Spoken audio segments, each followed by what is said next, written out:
kapuso, 49 na araw na lang, Pasko na. Hinihintay ko yung parol. Ayan.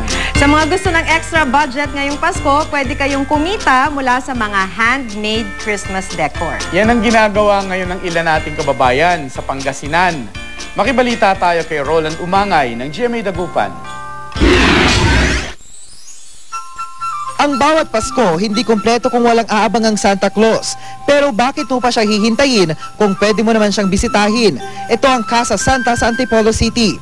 Sa dami ng nakadisplay na Santa Collection dito, para ka na ring nakalibre ng pamasahe patungong North Pole at nakatapak sa mismong tahanan ng tinaguriang Father Christmas. Para naman sa ilan nating kababayan, solve ng Pasko kahit na simpleng parol lang ang nakadisplay. Pinagkakakitaan pa nga ito ng pamilya Tante sa Santa Barbara, Pangasinan. Tiyaga lang daw ang kailangan sa paggupit ng metallic foils, pag-ikot ng garlands at pag-stapler sa mga ito.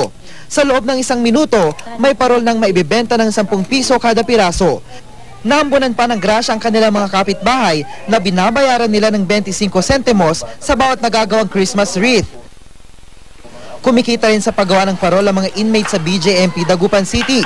Tuwing magdedesyembre, daan-daang mga orders ang natatanggap nila mula sa labas. Sa presyong 83 hanggang 200 pesos bawat parol, kahit papaano, nakakapagbigay na sila ng pang Noche Buena sa kanilang mga pamilya. Medyo masaya ng konti ma'am, pero may kalungkutan pa rin kasi hindi kasama yung talagang pamilya. Roland Umangay, Nagbabalita, Pilipinas.